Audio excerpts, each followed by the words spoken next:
കിഴങ്ങ് നല്ല വലിപ്പമുള്ള കിഴങ്ങാണ് ഞങ്ങൾക്ക് കിട്ടുന്നത്. നല്ല വലിപ്പമുള്ള കിഴങ്ങാണ് കിട്ടുന്നത്. നല്ല നീളവും നല്ല വണ്ണമൊക്കെ ഉള്ള നല്ല രീതിയിലുള്ള വിളവ് നമുക്ക് കിട്ടുന്നുണ്ട്. ഇല ചുരുട്ടി പുഴുക്കൾ കാണാറുണ്ട്. ആ ഇല ചുരുട്ടി പുഴുക്കൾ നമ്മൾ എന്താ ചെയ്യാന്ന് പറഞ്ഞാൽ അവിടെ വെച്ചിട്ട് തന്നെ അതിനെ നശിപ്പിച്ച് കളയും. ഇപ്പൊ ഒന്നര ദിവസം നമ്മൾ ഈ കണ്ടത്തിൽ വരുന്നുണ്ടല്ലോ.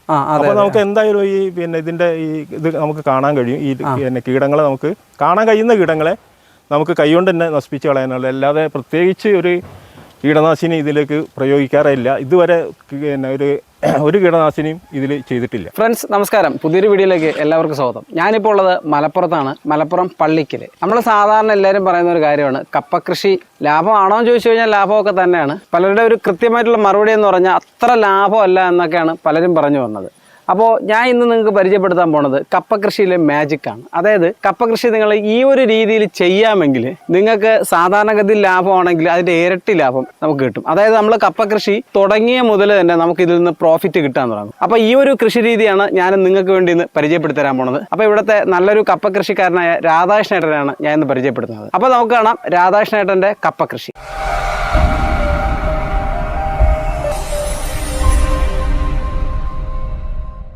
രാധാകൃഷ്ണേട്ടാ നമസ്കാരം. നമസ്കാരം. അപ്പം എങ്ങനെയുണ്ട് നമ്മുടെ കപ്പ കൃഷിയൊക്കെ? കപ്പ കൃഷി അങ്ങനെ പോണ്. കപ്പ കൃഷി നല്ല രീതിയിൽ പോകുന്നുണ്ട്. ഇപ്പം നട്ടിട്ട് ഏകദേശം 2 മാസമായി. 2 മാസമായി. പിന്നെ ഇപ്പം മണ്ണ് കയറ്റി നിൽക്കുന്ന സമയമാണ്. ഇത് കൊട്ടയിൽ എന്താണ് നമ്മുടെ വെണ്ട പറിച്ചതാണ്. വെണ്ട പറിച്ചുകൊണ്ടിരിക്കുക. അപ്പൊ രാധാകൃഷ്ണേട്ടാ, അപ്പൊ ഈ കാര്യങ്ങൾ ചോദിക്കുന്നതിന് മുമ്പ് ആദ്യം നിങ്ങളെ കൃഷി ഒന്ന് കണ്ടാലോ? കാണാമല്ലോ. ഓക്കെ, അപ്പൊ നമുക്ക് രാധാകൃഷ്ണേട്ടന്റെ കൃഷി ആദ്യം കണ്ടിട്ട് ഡീറ്റെയിൽ ഒക്കെ നമുക്ക് രണ്ടാ ചോദിക്കാം.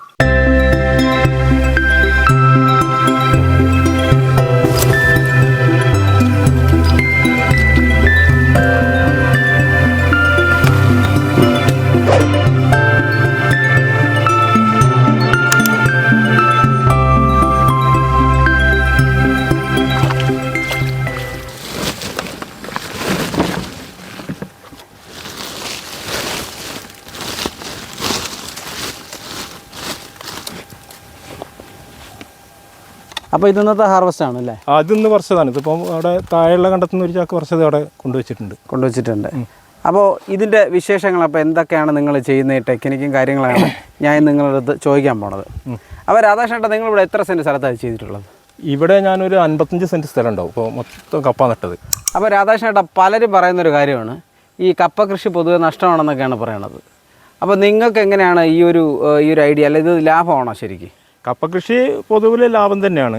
പിന്നെ അതിലേക്കാളും കൂടുതൽ നമുക്ക് ലാഭം കിട്ടുന്ന ഒരു രീതിയാണ് ഇപ്പോൾ ഞാൻ ചെയ്തുകൊണ്ടിരിക്കുന്നത്. കാരണം ഞാനിപ്പോൾ 3 വർഷമായിട്ട് തുടർച്ചയായിട്ട് ചെയ്യുന്ന ഒരു കാര്യമാണ് കപ്പ കൃഷിക്ക് ഇടയ്ക്കുള്ള ഇടവിള കൃഷി. അതായത് ഇപ്പോൾ അത് പച്ചക്കറിയാണ് ചെയ്യുന്നത്. ഇടവിളയായിട്ട് നമ്മൾ പച്ചക്കറിയാണ് കൃഷി ചെയ്യുന്നത്. അതിലിപ്പോൾ 2-3 ഐറ്റമാണ് കാര്യമായിട്ട് ചെയ്യുന്നത്. ഒന്ന് നമ്മൾ ചീര ചെയ്യുന്നുണ്ട്, അതുപോലെ തന്നെ വെണ്ട ചെയ്യുന്നുണ്ട്, പയർ ചെയ്യുന്നുണ്ട്.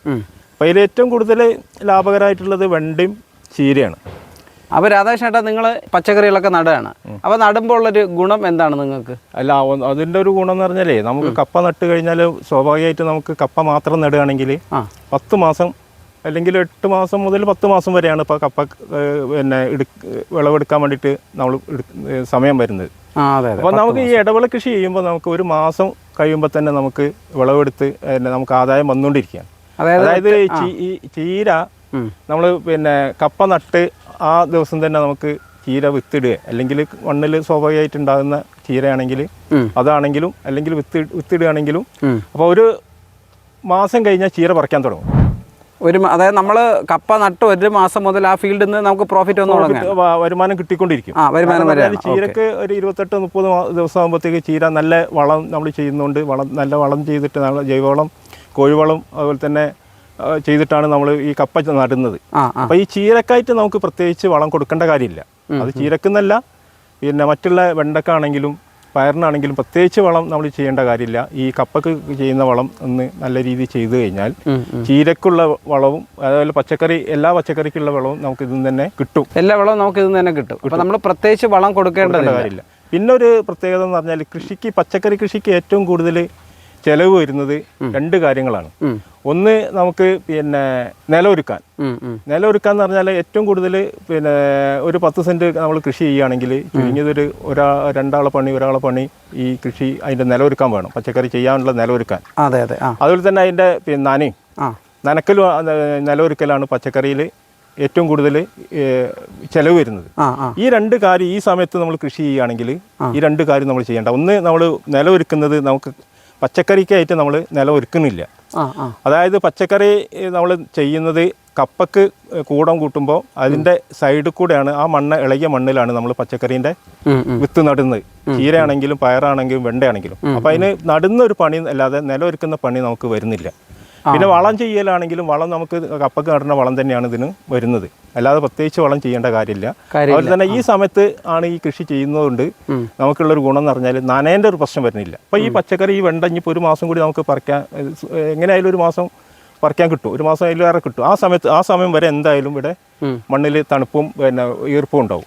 അപ്പോൾ അതിന് പ്രത്യേകിച്ച് ഒരു നനേൻ്റെ പ്രശ്നം വരുന്നില്ല. നല്ല രീതിയിൽ പിന്നെ വിളവ് കിട്ടും ചെയ്യും. പിന്നെ ഈ വേറെ അധിക ചെലവ് വരുന്നില്ല. അപ്പോൾ ചേട്ടാ ഈ ഒരു കാര്യം കൂടെ, അപ്പോൾ നമ്മൾ കറക്റ്റായിട്ട് പറഞ്ഞാലേ ഇത് നടുന്നതിന് ഏതെങ്കിലും ഒരു മാസം കണക്കുണ്ടോ? ഏത് മാസം നമ്മളിപ്പോൾ ചെയ്യുന്നതെന്ന് പറഞ്ഞാൽ പ്രത്യേകിച്ചൊരു മാസമൊന്നുമില്ല. കാരണം എന്ന് പറഞ്ഞാൽ ഈ സീസണിൽ ചെയ്യുമ്പോൾ നമുക്ക് ഒഴിവായി കിട്ടും.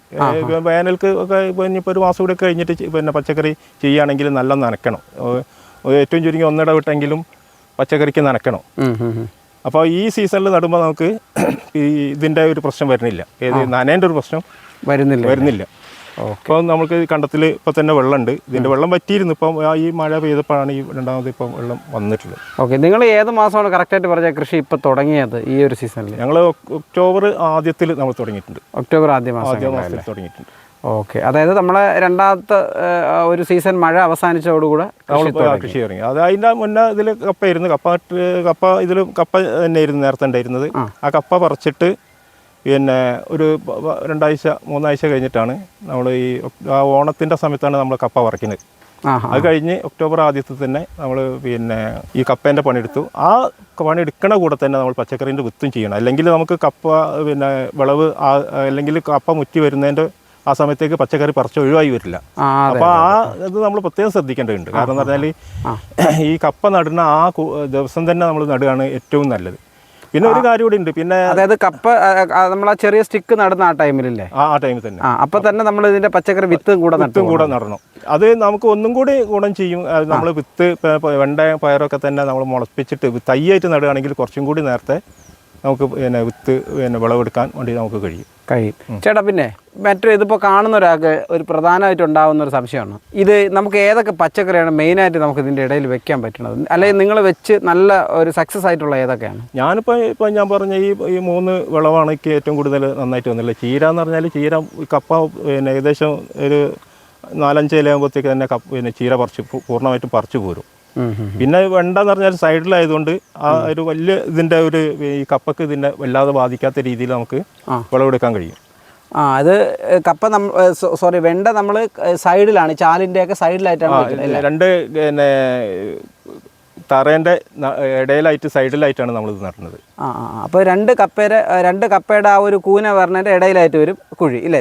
സൈഡിൽ കുഴിയില്ല, അതിൽ ആ മണ്ണിൽ നമ്മൾ മണ്ണ് മാന്തിയിട്ട് കൈകൊണ്ട് തന്നെ മാന്തിയിട്ടാണ് ഇത് വെക്കുന്നത്. അല്ലാതെ വേറെ ഇതിനൊരു പ്രത്യേകിച്ച് പണിയൊന്നും നമ്മൾ ചെയ്യുന്നില്ല. അതായത് പ്രത്യേകിച്ച് കുഴിയെ ഒന്നും എടുക്കുന്നില്ല, ജസ്റ്റ് വിത്തിട്ട് പോകുന്നുള്ളൂ. വിത്തിടാനുള്ള ഒരു കുഴി നമ്മൾ കൈകൊണ്ട് കൈകൊണ്ട് മാന്തിയിട്ട് നമ്മളതിൽ വിത്ത് ഇടണോ മാത്രം ചെയ്യുന്നു. ഓക്കെ, അപ്പം ചേട്ടനും ഇവിടെ അതായത് നിങ്ങൾ പരീക്ഷിച്ചതും പയറും വെണ്ടയും ചീരയും തന്നെയാണ്. അപ്പോൾ ഇത് തന്നെയാണ് ലാഭമുള്ളത്. ഒരു ചീര നിപ്പുണ്ട് വിത്തൊക്കെ ആയിട്ട്. ഇതിപ്പോൾ ഈ ചീര ആക്ച്വലി നിങ്ങൾ നിർത്തിയതാണോ അതോ? ഇതിപ്പോൾ എന്ന് പറഞ്ഞാൽ ഇത് പിന്നെ നമ്മൾ ചീര വന്ന് പറിക്കണമെന്ന് ഇത് അത്ര പിന്നെ പറിക്കാനുള്ള മുറ്റായിട്ടില്ല. അപ്പോൾ നമ്മളിവിടെ നിർത്തിക്കുകയാണ്. ഇതിപ്പോൾ ഇനി ഇതിൻ്റെ വിത്താവും, ഇതിൻ്റെ ഇടയിൽ തന്നെ വീണിട്ട് പിന്നെ നമുക്ക് അടുത്ത വർഷത്തേക്കുള്ള ചീരേൻ്റെ വിത്തായിട്ട് മാറി കിട്ടും. കാരണം ഇത് നമ്മളൊന്നും ചെയ്യണ്ട, ഈ ഇതിൻ്റെ ഇടയിൽ ഇങ്ങനെ ഈ ഏരിലൊക്കെ സ്വാഭാവികമായിട്ട് വീണ് കിടന്നാൽ മതി. ഇതിങ്ങനെ വെറുതെ മുളച്ച് വരാറില്ല, ടൈം ആകുമ്പോഴേ മുളയ്ക്കും. അല്ല, അത് ഇനിയിപ്പോൾ അടുത്ത മണ്ണിളക്കം വരുന്ന സമയത്ത് മാത്രമാണ് ചീര മുളക്കുന്നത്. മറ്റുള്ള വിളവിൻ്റെ മാതിരിയല്ല. ഇപ്പോൾ ചുരുക്കി പറഞ്ഞാൽ നിങ്ങൾ ഇതിൻ്റെ പരീക്ഷണം തുടങ്ങിയിട്ടപ്പോൾ എത്ര വർഷം? ഞാനിപ്പോൾ ഒരു ചീരേൻ്റെ പരീക്ഷണം തുടങ്ങിയിട്ട് ഇപ്പോൾ ഒരു 5-8 വർഷമെങ്കിലും ആയിട്ടുണ്ടാവും ചീര ഇതിൻ്റെ ഇടയിൽ ചെയ്യാൻ തുടങ്ങിയിട്ട്. കപ്പേൻ്റെ ഇടയിൽ ഇടവിള കൃഷി വെണ്ട നടാൻ തുടങ്ങിയിട്ട് ഇപ്പം കാര്യമായിട്ട് ചെയ്യുന്നത് ഇപ്പോൾ ഒരു 3 വർഷമായിട്ടാണ്. 3 വർഷം തുടർച്ചയായിട്ട് ഇത്രയും സ്ഥലത്ത് ഞാൻ ഇപ്പോൾ 3 വർഷം തുടർച്ചയായിട്ട് വെണ്ട ചെയ്യുന്നുണ്ട്. ഓക്കെ. അപ്പോൾ രാധാകൃഷ്ണൻ ഏട്ടാ, ഇപ്പം നിങ്ങളുടെ ഈ ഫീൽഡിൽ വെച്ചിരിക്കുന്ന ഇത് വെണ്ടയില്ലേ, ഇത് ഏതിനം വെണ്ടയാണ്? ഹൈബ്രിഡ് ആണോ അതോ നമ്മുടെ നാടൻ? നമ്മൾ ഇപ്പോൾ ഞാനിപ്പോൾ പച്ചക്കറി എല്ലാം ചെയ്യുന്നത് ഇപ്പം ഇത് മാത്രമല്ല, ഞാൻ ഓണ സീസണിൽ ഇപ്പം ഓണത്തിന് പറിക്കുന്ന രീതിയിൽ ഞാൻ വെണ്ട നട്ടിട്ടുണ്ടായിരുന്നു. പിന്നെ ഇതും നമ്മൾ ചെയ്യുന്നത് ഒക്കെ ഹൈബ്രിഡ് വിത്തുകളാണ് നമ്മൾ ചെയ്യുന്നത്. ഹൈബ്രിഡ് വിത്തുകളാണ് ചെയ്യുന്നത്. കാരണം എന്ന് പറഞ്ഞാൽ ഹൈബ്രിഡ് വിത്ത് ചെയ്ത് കഴിഞ്ഞാൽ ഒന്ന് നമുക്ക് രോഗം അല്ലെങ്കിൽ രോഗത്തിൻ്റെ ഒരു കുറവുണ്ട്. കീടങ്ങൾ ഇനിയിപ്പോൾ ഏത് ഇതിനും കീടങ്ങൾ എല്ലാ ഇതിനും കണക്കാണ്. പക്ഷേ രോഗത്തിന് ഈ ഇതിൽ അങ്ങനെ മൊസൈക്ക് രോഗങ്ങളോ കാര്യങ്ങളൊന്നും കാണുന്നില്ല. പിന്നെ അത് പറഞ്ഞാൽ ഇത് നല്ല വിളവും കിട്ടും. നല്ല രീതിയിൽ ഈ ഹൈബ്രിഡ് വിത്തുകൾക്ക് നല്ല രീതിയിൽ വിളവ് കിട്ടുന്നുണ്ട്. ഓക്കെ. നമുക്കിപ്പോൾ ഈ വെണ്ടയുടെ കാര്യമാണ് ഞാൻ ചോദിക്കുന്നത്. വെണ്ടയാണെങ്കിൽ ഇപ്പോൾ നമ്മൾ ഇപ്പോൾ ഇത് കപ്പയും വെണ്ട ഏകദേശം സെയിം ഹൈറ്റ് ആയിക്കൊണ്ടിരിക്കുകയാണ്. അപ്പോൾ ഇതെങ്ങനെയാണ് ഏട്ടാ, ഇത് കപ്പ വളർന്നു വരുമ്പോൾ നമുക്ക് വെണ്ട കൃഷി എന്തെങ്കിലും ദോഷമായിട്ട് വരുമോ? ഇതിപ്പോൾ വെണ്ട എന്ന് പറഞ്ഞാൽ ഇപ്പം ഇനിയിപ്പോൾ ഇതിൻ്റെ വലിയ പ്രശ്നം വരില്ല. കാരണം നമുക്ക് കപ്പ ഇനി ഇങ്ങനെ വളർന്ന് മുകളിലേക്ക് വളരും. പക്ഷെ വെണ്ട ഇനി വലിയ ഇല ഉണ്ടാവില്ല. ഇനിയിപ്പോൾ വെണ്ട ഉണ്ടാകുന്നത് ഈ ചെറിയ ഇലകളായിട്ട് തണ്ട് നീളം പോയിട്ട് തണ്ട് മാത്രമായിട്ട് ഇങ്ങനെ കായകൾ പൂവും കായായിട്ട് ഇങ്ങനെ ഉണ്ടാവും. അപ്പോൾ ആ ഈ വെണ്ടൻ്റെ ഇപ്പോൾ അടിയിലുള്ള ഈ ഇലകളൊക്കെ തന്നെ ഇപ്പോൾ ഒരു 2 ആഴ്ച കൊണ്ടൊക്കെ ഏകദേശമൊക്കെ പോകും. പിന്നെ ഈ തണ്ടും കായും മാത്രമേ ഉണ്ടാവുള്ളൂ. അപ്പോൾ വെണ്ടയ്ക്ക് ഇത് ഒരു രീതിയിലും ഇത് ബാധിക്കില്ല. കപ്പയ്ക്ക് ഇതിൽ ഒരു രീതിയിലും ഈ വെണ്ട കൃഷി കൊണ്ട് പിന്നെ പ്രശ്നം വരുന്നില്ല. അതായത് നമ്മളെ മെയിൻ കൃഷിയായ കപ്പയ്ക്ക് ഇത് ദോഷം വരുന്നില്ല. ചെറിയ രീതിയിൽ വളം ഇത് കൂടുതൽ വലിച്ചെടുക്കും. അതിനനുസരിച്ച് നമ്മൾ വളം പിന്നെ കപ്പയ്ക്ക് കൂടുതൽ കൊടുക്കണം. കുറച്ച് ജൈവവളം കൂടുതൽ, കോഴിവളം കുറച്ച് കൂടുതൽ കൊടുക്കണം എന്നുള്ള പ്രത്യേകത അല്ലാതെ പ്രത്യേകിച്ച് വേറെ ഒരു ദോഷമൊന്നായിട്ട് എനിക്ക് തോന്നിയിട്ടില്ല. ഓക്കെ. പിന്നെ നമ്മൾ ഡെയിലി വരുമ്പോൾ നമുക്കൊരു സന്തോഷമല്ലേ പറിച്ചുകൊണ്ട്. കൃഷിയിലെല്ലാം ഏറ്റവും ചുരുങ്ങിയത് എല്ലാ ദിവസവും വരും, അല്ലെങ്കിൽ ഏറ്റവും ചുരുങ്ങിയത് ഒന്നിടവിട്ടുള്ള ദിവസങ്ങളിൽ വന്ന് വിളവെടുക്കണം. വെണ്ടേൻ്റെ ഒരു പ്രത്യേകതയാണ്. വെണ്ടയാണെങ്കിലും പയറാണെങ്കിലും ഒന്നിടവിട്ട് ദിവസങ്ങളിൽ എന്തായാലും വിളവെടുത്തിരിക്കണം, അല്ലെങ്കിൽ വെണ്ട മൂത്തു പോകും. പിന്നെ നമുക്ക് വെണ്ട കൃഷിയിൽ എന്തെങ്കിലും രോഗങ്ങൾ വരാറുണ്ടോ? രോഗം അല്ലെങ്കിൽ കീടരോഗം? ഇപ്പോൾ എന്ന് പറഞ്ഞാൽ ഇപ്പോൾ രോഗങ്ങൾ ഇപ്പോൾ ഞാൻ ഈ വെണ്ട കൃഷിയിൽ വളരെ കുറച്ച് മാത്രമേ കാണൂ.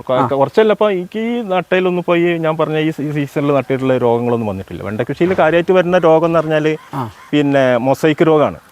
അപ്പോൾ അതുപോലെ തന്നെ മൊസൈക്ക് രോഗമാണ് ഇപ്പോൾ കാര്യമായിട്ട് നമുക്ക് വെണ്ട കൃഷിയിൽ കാണാറുണ്ടായിരുന്നത്. അത് നമുക്ക് ഈ വെണ്ട കൃഷിയിൽ ഈ ഹൈബ്രിഡ് വിത്ത് നടുമ്പോൾ ഒന്നും കാണുന്നില്ല. പിന്നുള്ള കീടങ്ങളാണ്. കീടങ്ങൾ എന്ന് പറഞ്ഞാൽ വളരെ അപൂർവമായിട്ടുള്ള കീടങ്ങൾ മാത്രമേ ഉള്ളൂ. ഇപ്പോൾ നമ്മളിപ്പോൾ വെണ്ട പറിക്കാൻ വരുന്ന സമയത്ത് ഇതിൻ്റെ അകത്തൊക്കെ ചിലപ്പോൾ ഇതിൻ്റെ ഇടയിലൊക്കെ തന്നെ ചിലപ്പോൾ ഈ ഇലചുരുട്ടി പുഴുക്കൾ കാണാറുണ്ട്. ആ ഇലചുരുട്ടി പുഴുക്കൾ നമ്മൾ എന്താ ചെയ്യാന്ന് പറഞ്ഞാൽ അവിടെ വെച്ചിട്ട് തന്നെ അതിനെ നശിപ്പിച്ച് കളയും. ഇപ്പം 1-2 ദിവസം നമ്മൾ ഈ കണ്ടത്തിൽ വരുന്നുണ്ടല്ലോ.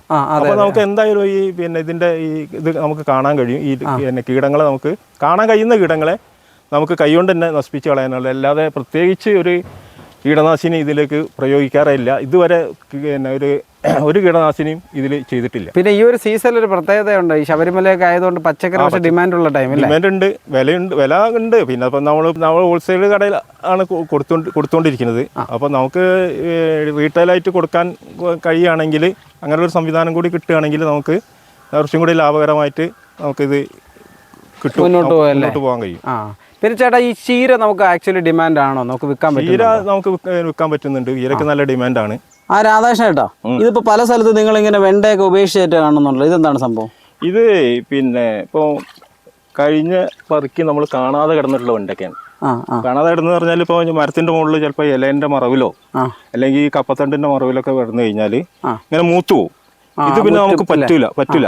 ഇത് പിന്നെ ഉപയോഗിക്കാം. എങ്ങനെ വിത്തിന് നിർത്തിയിട്ട് നമുക്ക് വേണമെങ്കിൽ ഉപയോഗിക്കാം. വിത്തിന് നിർത്തി കഴിഞ്ഞാൽ പിന്നെ ആ മരത്തിൽ വെണ്ട കായ വളരെ കുറയും. പിന്നെ അതുപോലെ തന്നെ ഇപ്പൊ ഇതുപോലെ തത്ത കൊത്തിയതുണ്ടാവും. മയിലാണോ അറിയില്ല, നമുക്ക് ഇതൊന്നും കാണാൻ കഴിയില്ല. ഇങ്ങനെ കൊത്തിയിട്ട് ധാരാളം കാണാറുണ്ട്. അതും നമ്മൾ പറിച്ചു ഒഴിവാക്കും. കാരണം മരത്തിൽ എന്തായാലും നിർത്തൂല. മരത്തിൽ നിർത്തി കഴിഞ്ഞാൽ അതിനനുസരിച്ച് അതിന്റെ വിളവ് കുറയുന്നുണ്ട്. ഓക്കെ. പിന്നെ ചേട്ടാ, വേറൊരു കാര്യം, നിങ്ങളിപ്പോൾ ഈ പച്ചക്കറി കൃഷി കൂടെ ചെയ്യുമ്പോഴേ ഈ നമ്മൾ അടിവളമായിട്ടാണല്ലോ ഇതിൽ ജൈവവളം മെയിനായിട്ട് നിങ്ങൾ ചേർക്കണേ. അതെ. അപ്പം നമ്മൾ എങ്ങനെയാണ് ഇതിൻ്റെ ഒരു അളവ് പറയാൻ പറ്റുമോ? 10 സെന്റ് സ്ഥലത്തേക്ക് നമ്മൾ പിന്നെ ഏറ്റവും ചുരുങ്ങിയതൊരു 6 ചാക്ക് കോഴിവളമെങ്കിലും നമ്മൾ ചെയ്യുന്നുണ്ട്. 6 ചാക്ക് 10 സെന്റ് സ്ഥലത്ത്. മെയിനായിട്ട് നമ്മൾ കൊടുക്കുന്ന ജൈവവളം കോഴിവളമാണ്. ഈ കപ്പക ചെയ്യുന്നത് ആ വളം തന്നെയാണ് പച്ചക്കറിക്കും കിട്ടുന്നത്. അതിനെ നമ്മൾ പച്ചക്കറിയുടെ ചോട്ടിലോട്ട് ഇട്ട് കൊടുക്കുന്നില്ല, ഇതിന്റെ അത് വേറെ അങ്ങോട്ട് കപ്പേന്റെ ചോട്ടിലല്ലേ നമ്മൾ പേരിൽ ഏകദേശം നിറച്ചിട്ടിട്ടാണ് നമ്മളിത് കൂടം കൂട്ടുക. കപ്പക്ക് കൂടം കൂട്ടുന്നത് ഏരിലേക്ക് കൂടെ നമ്മൾ നിരത്തിയിട്ടിട്ടാണ്. അപ്പൊ അത് ആ മണ്ണിൽ മൊത്തം ഈ വളം ഉണ്ടാവും. ജൈവവളം എല്ലാ സ്ഥലത്തും ഉണ്ടായിരിക്കും, എല്ലാ സ്ഥലത്തും ഉണ്ടാവും. അപ്പൊ പച്ചക്കറിക്ക് പ്രത്യേകം വളം ചെയ്യണ്ട. ഓക്കെ. പിന്നെ നമ്മളിപ്പോ മണ്ണ് രണ്ടാമത്തെ ഇപ്പൊ ഒരു മണ്ണ് കയറ്റുന്ന സമയത്ത് പിന്നെ ഒരു കോഴിവളം കൂടി ചെയ്യും. രണ്ടാം പ്രാവശ്യം മണ്ണ് കയറ്റുന്ന സമയത്ത് ചെയ്യും. അത് ഏകദേശം എത്ര കിലോ കൊടുക്കുക, എത്ര ചാക്ക് കൊടുക്കുക? ഇപ്പൊ ഒരു 4 ചാക്ക്, ഒരു 10 സെന്റിന് അല്ലേ? 4 ചാക്കൊക്കെ വരും. 4 ചാക്ക് മതിയാവും. ശരി. പിന്നെ ഏട്ടാ, നിങ്ങളെ കൃഷിയിൽ ഞാൻ കണ്ടൊരു പ്രത്യേകതയാണ്, നിങ്ങളെ ഈ കപ്പ കൃഷിയിൽ ഈ കപ്പയുടെ തണ്ട് ഇങ്ങനെ ഈ ചുവട്ടിൽ കൊടുത്തിട്ടുണ്ട്. അപ്പൊ എന്താന്ന് പറഞ്ഞാലേ അതിപ്പോ നമ്മൾ ചെയ്യുന്നതെന്ന് പറഞ്ഞാല് ഒന്ന് ഈ കപ്പേന്റെ തണ്ട് എടുത്ത് മാറ്റുക എന്ന് പറഞ്ഞാൽ നല്ല റിസ്ക് ഉള്ള ഒരു പരിപാടിയാണ്. കാരണം എന്ന് പറഞ്ഞാൽ ഇത് എടുത്ത് പറ്റിയെന്ന് പറഞ്ഞാൽ എവിടെയെങ്കിലും കൊണ്ടുപോയിട്ടുണ്ടെങ്കിൽ നല്ല റിസ്ക് ആണ്. അപ്പൊ അത് കണക്കാക്കിയിട്ട് ഞാൻ എത്രയോ വർഷങ്ങളായിട്ട് ചെയ്യുന്ന ഒരു കാര്യമാണ് ഈ കപ്പേന്റെ തണ്ട് ഈ ഇതിന്റെ ഏരിൽ തന്നെ പാത്തിയിൽ ഇടുകയാണ്. ആ ഏരിലിട്ടിട്ട് നമ്മൾ പിന്നെ അത് കപ്പ നട്ട് ആ ദിവസം അല്ലെങ്കിൽ അതിന്റെ അടുത്ത ദിവസങ്ങളിൽ ഈ കമ്പ് ഇതിന്റെ മുകളിലേക്ക് എടുത്തിടും. അതിന് ശേഷമൊക്കെ പച്ചക്കറി മുളയ്ക്കുള്ളൂ. കാരണം പച്ചക്കറി മുളച്ചു കഴിഞ്ഞാൽ ഇത് ഇടാൻ പറ്റില്ല. കമ്പ് ഇട്ട് കഴിഞ്ഞാൽ പച്ചക്കറി അതിന്റെ ഇടയിൽ കൂടെ മുളച്ച് കയറും. അതിന് പ്രശ്നമില്ല. അപ്പം വെണ്ടൊക്കെ നടുന്നിടത്ത് നമ്മൾ ഒഴിവാക്കിയിട്ടാൽ മതി. ചീരക്ക് ഇനിയിപ്പോൾ കപ്പത്തണ്ട് ഉണ്ടായാലും ചീര മുളച്ച് കയറും. അപ്പൊ ഇതിനുള്ള ഒരു ഗുണം എന്ന് പറഞ്ഞാൽ ഇതിന് ഈ കൃഷിക്ക് നല്ല ഇതിന്റെ മുകളിലൊരു തണുപ്പും കിട്ടും. ഇനി അടുത്ത വർഷം ഇത് കപ്പ നടുന്ന സമയത്തേക്ക് ഇത് നല്ല ഉണങ്ങി നല്ല ഉണങ്ങി പൊടിഞ്ഞിട്ടുണ്ടാവും. പൊടിഞ്ഞിട്ടുണ്ടാവും. അപ്പോൾ അത് വീണ്ടും അത് മണ്ണിലായിട്ട് പിന്നെ കപ്പക്ക് അല്ലെങ്കിൽ മണ്ണിൽ കൂടുതൽ എയറേഷൻ കിട്ടാനും അതിനൊക്കെ സഹായിക്കും. അപ്പോൾ അതുകൊണ്ട് കിഴങ്ങ് നല്ല രീതിയിൽ വളരാനും നല്ല വിളവ് കിട്ടാനും ഇത് കൂടുതൽ സഹായിക്കും. അതെ, ഞാൻ നോക്കിയിട്ട് മറ്റൊരു കാര്യം, മണ്ണ് ചേർന്ന് പോകില്ലല്ലോ, ഉറക്കില്ല. മണ്ണ് ചേർന്ന് പോകില്ല. കാരണം എന്ന് പറഞ്ഞാൽ എയറേഷൻ കിട്ടും, പറഞ്ഞാൽ നല്ല ഇത് കിട്ടും, മണ്ണിളക്കം കിട്ടും. അതെ, മണ്ണിളക്കം കിട്ടും. എനിക്ക് തോന്നുന്നത് ഇതിന്റെ കപ്പയുടെ ഇടയിലെ പുല്ലും കുറച്ച് കുറഞ്ഞിട്ടുണ്ടോ? പുല്ല് എന്ന് പറഞ്ഞാൽ 2 കാര്യമുണ്ട്. ഒന്ന് എന്ന് പറഞ്ഞാൽ ഇപ്പോൾ കപ്പ ഇടുമ്പോൾ ചിലപ്പോൾ ചില സമയത്തൊക്കെ ചിലത് പെട്ടെന്ന് ഉണങ്ങിപ്പോവില്ല, ഒന്ന് ഇതൊക്കെ വരും. ഓക്കെ. അപ്പോൾ അങ്ങനെ ഒരു ഗുണം ഇതിനുണ്ട്, കള കുറച്ച് കുറയുന്നുണ്ട് അല്ലേ? പിന്നെ ഇത് നല്ല എയറേഷനും മണ്ണിളക്കം ഉള്ളതുകൊണ്ട് കിഴങ്ങിന്റെ സൈസിൽ കിഴങ്ങ് നല്ല വലിപ്പമുള്ള കിഴങ്ങാണ് ഞങ്ങൾക്ക് കിട്ടുന്നത്. നല്ല വലിപ്പമുള്ള കിഴങ്ങാണ് കിട്ടുന്നത്. നല്ല നീളവും നല്ല വണ്ണമൊക്കെ ഉള്ള നല്ല രീതിയിലുള്ള വിളവ് നമുക്ക് കിട്ടുന്നുണ്ട്. അപ്പോൾ ചുരുക്കി പറഞ്ഞാൽ ഈ ഒരു കൃഷി രീതി, ഈ അതായത് നിങ്ങൾ ഇപ്പോൾ ഫോളോ ചെയ്യുന്ന നമ്മളെ ഈ സാധാരണ ഈ മരച്ചിനി, അതായത് കപ്പ നമ്മൾ വിളവെടുത്തിട്ട് വരുന്ന ഈ ഒരു കമ്പ്, ഇത് പൊതുവേ ഒരു വേൾഡ് വേസ്റ്റ് ആയിട്ട് കിടന്ന് അവിടെ കിടന്ന് ഉണങ്ങി അല്ല, അത് വേൾഡ് വേസ്റ്റ് മാത്രമല്ല, ഇതിപ്പോൾ കണ്ടത്തുനിന്ന് നീക്കം ചെയ്യണമെങ്കിൽ വലിയൊരു അധ്വാനം നമ്മൾ ഇതിന് കൊടുക്കണം. അതെ, പണിക്ക് ആളെ വെക്കേണ്ടി വരും. പിന്നെ അത് എന്ന് പറഞ്ഞാൽ എടുത്ത് മാറ്റണം എന്നുണ്ടെങ്കിൽ അതിന് പ്രത്യേക സ്ഥലം കണ്ടെത്തണം. പിന്നെ ഇത് എടുത്ത് മാറ്റാനും ഇതിനൊക്കെ നല്ല സമയം കാണണം. ഇതിപ്പോൾ ഒന്നുമില്ല, നമ്മൾ കപ്പ പറിക്കണ സമയത്ത് തന്നെ ഇതിന്റെ ഇടയിലേക്ക് ഇത് കമ്പ് വെട്ടിയിടും.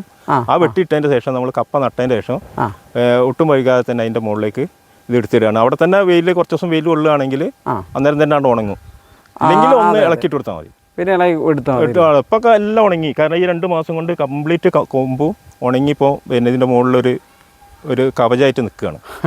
പിന്നെ വേറൊരു കാര്യം ചോദിക്കട്ടെ, ചിലപ്പോൾ അഥവാ ഇതിന്റെ തണ്ട് തറയിൽ നിന്ന് ഇങ്ങനെ മുളയ്ക്കാൻ സാധ്യതയില്ലേ? അത് മുളയ്ക്കും എന്ന് പറഞ്ഞാൽ മണ്ണ് പറ്റുന്ന ചില ഒട്ടുമിക്കവാറും കൊമ്പുകൾ പച്ച കൊമ്പുകളാണെങ്കിൽ മുളയ്ക്കും. ഇപ്പം ചിലതൊക്കെ ഈ വെള്ളത്തിൽ വീണിട്ട് ഇതിന്റെ ചീഞ്ഞിട്ട് ഇതിന്റെ ഇതൊക്കെ പോകും. അപ്പോൾ ആ മുളയ്ക്കുന്ന സമയത്താണ് ഞാൻ പറഞ്ഞത് ഒന്ന് മറിച്ചിട്ട് കൊടുക്കണം. ഒന്ന് മറിച്ചിട്ട് കൊടുക്കണം. അപ്പോൾ അതിന്റെ വേര് നിന്നൊക്കെ പോകുമ്പോൾ അതിന്റെ പിന്നെ അത് തീർക്കാൻ സാധ്യത കുറവാണ്. പിന്നെ നമുക്ക് വേണമെങ്കിൽ ഇതിനെ ഒരു ജൈവവളമായിട്ട് യൂസ് ചെയ്തൂടെ? ഇതിട്ട് കഴിഞ്ഞാൽ തന്നെ ജൈവവളമായി. മുളച്ചു പറഞ്ഞ വേണമെങ്കിൽ ഒടിച്ചിട്ടാലും അതും ഒരു ഇതാണ്, ഒരു ജൈവവളമായിട്ട്. അപ്പോൾ രാധാകൃഷ്ണൻ ഏട്ടാ, ഈ വീഡിയോ കാണുന്ന ഒരാളെടുത്ത് നിങ്ങൾക്ക് ഇതിപ്പോൾ എന്താണ് പറയാനുള്ളത്? എനിക്ക് പറയാനുള്ളത്, ഈ നമ്മൾ കൃഷിയിൽ എപ്പോഴും നമ്മൾ എങ്ങനെയൊക്കെ നമുക്കത് നല്ല രീതിയിൽ അല്ലെങ്കിൽ കൂടുതൽ ആദായകരമായിട്ടുള്ള രീതിയിൽ ചെയ്യാൻ പറ്റുമെന്നുള്ളതിൻ്റെ ഒരു പരീക്ഷണമാണ് ഞാൻ ചെയ്തിട്ടുള്ളത്. കാരണം എന്ന് പറഞ്ഞാൽ ഞാനിപ്പോൾ ഇത് 3 വർഷം തുടർച്ചയായിട്ട് നമ്മൾ ചെയ്യുന്നുണ്ട് ഈ രീതിയിൽ ഇടവിള കൃഷി.